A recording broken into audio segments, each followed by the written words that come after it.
Hai teman-teman, jumpa lagi bersama saya di channel Eki31.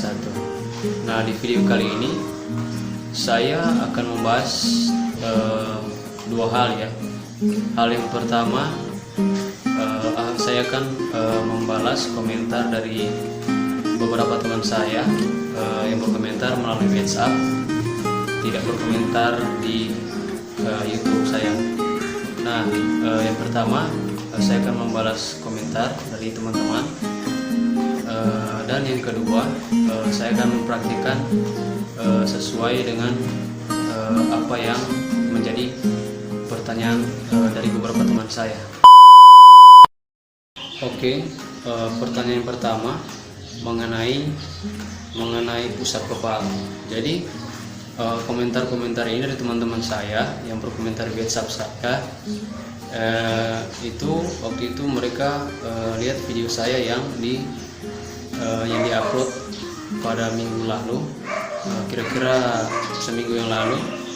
Itu judulnya pusat 4 jari butuh proses. Nah, disitu kan video saya itu dicampur sama pusat kepala juga. Nah, disitu teman-teman yang menonton berkomentar di WhatsApp. Jadi komentar itu saya akan jawab.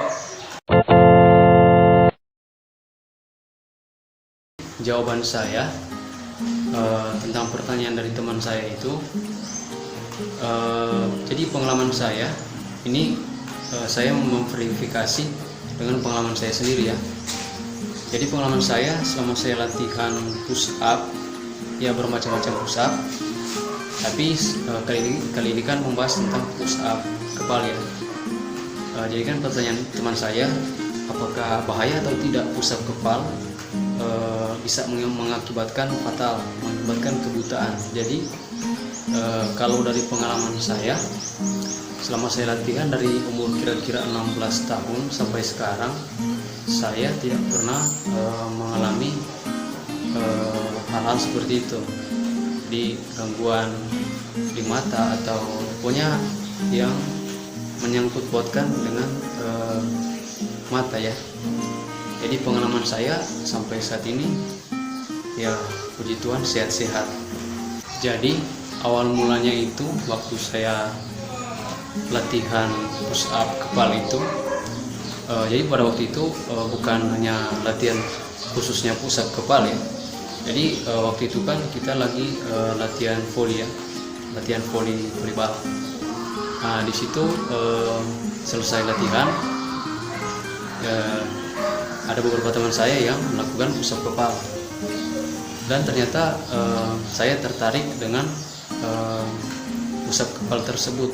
Maksud saya tertarik dengan gaya itu. Nah, di situ saya ingin mencoba.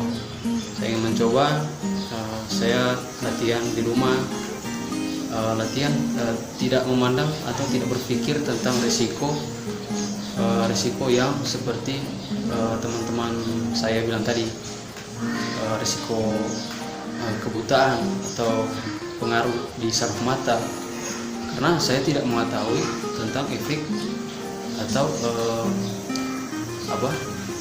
pokoknya tentang bahaya melakukan push up kepala ya. Saya tidak tahu tentang hal itu. Jadi sampai saat ini sudah berapa tahun ini saya latihan terus melakukan push up dengan gaya-gaya lain juga. Nah, sekian lama saya latihan, dari saya umur 16 tahun, setelah saya kira-kira umur 21 tahun, nah di situ saya bertemu dengan teman saya. Beliau juga hobi olahraga. Nah, di situ kita berbicara tentang olahraga ya. Nah, kebetulan di situ kita berbicara tentang push up. Nah, teman saya ini dia mengarahkan kepada saya bahwa saya itu tidak boleh melakukan push up kepala dengan memberikan beban berat di jari yang ini ya. Nah, jari yang ini sama jari ini yang kelingking dua ini. Nah, jadi menurut teman saya, kalau kita melakukan push up kepala, lebih baik memberikan beban yang lebih di kedua jari yang ini. Nah, kedua jari ini. Jadi posisinya seperti ini teman-teman. Kita tidak boleh memberikan beban di dua jari ini. Jadi kita berikan beban di dua jari yang ini. Nah, yang ini teman-teman.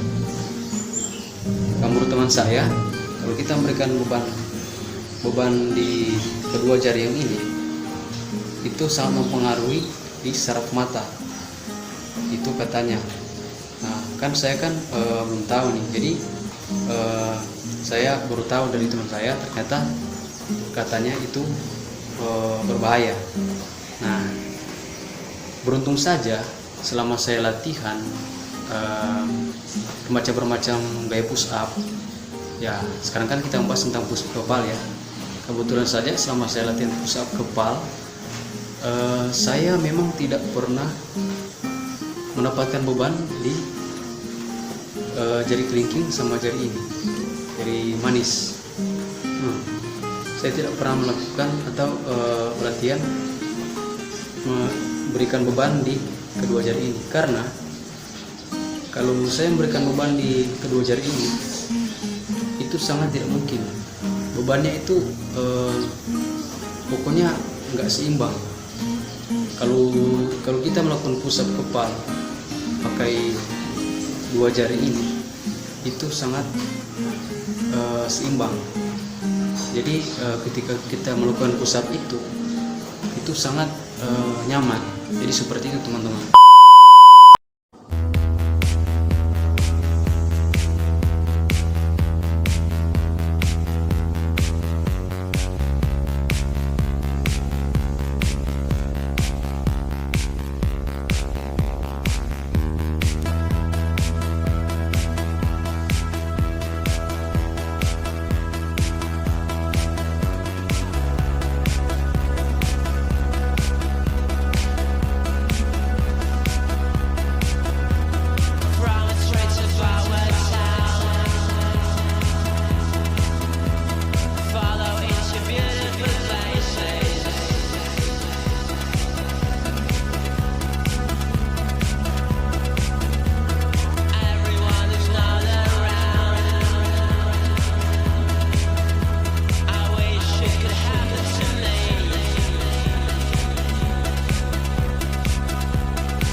Jadi video kali ini sampai di sini dulu. Nantikan video selanjutnya dari saya. Jika teman-teman menyukai video saya, jangan lupa like, subscribe, dan juga tekan tombol loncengnya agar supaya teman-teman bisa mendapatkan video-video baru dari saya. Dan jika teman-teman suka dengan video saya, jangan lupa share. Hanya itu, sekian dan terima kasih.